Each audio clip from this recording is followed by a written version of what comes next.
Mahal ko. Mas masarap yung nagmamahal ka eh. Kasi, ewan ko.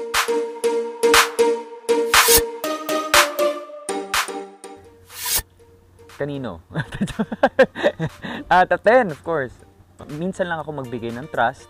Sa mga konting tao lang talaga ako nagpapakita ng mga deep emotions, deep connection. Pero once na nagkaroon ng ganon, asahan mo na ang 100% loyalty ko ibibigay ko sa'yo. Taong iiwan ako. Kasi alam mo, sa totoo lang, sa lahat ng mga relationship ko, ako yung hirap na hirap bumitaw kasi parang may takot ako doon sa regret, doon sa guilt, yung ganyan. So parang mas namamanage ko naman yung iiwan na lang ako. Ganyan. Mahal ko. Mas masarap yung nagmamahal ka eh. Kasi,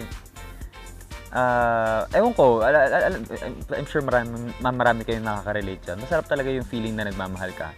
Masarap din naman yung minamahal ka, pero for me lang mas gusto ko ako yung nagbibigay. Sa ngayon, pera.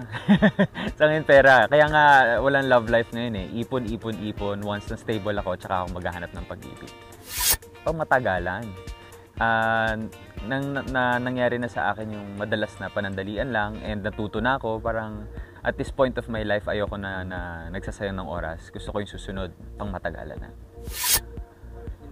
More pera.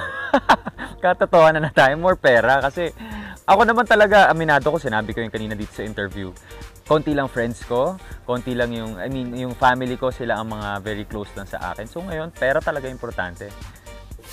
Ay, walang kain na lang.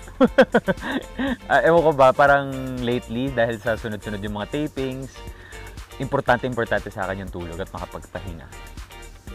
Present. Kasi kung ano yung gagawin mo sa present, yun ang magdidikta ng future mo. Past, dapat kalimutan mo na yung past. Kung ano yung mga nangyari sa past. Siguro betrayal.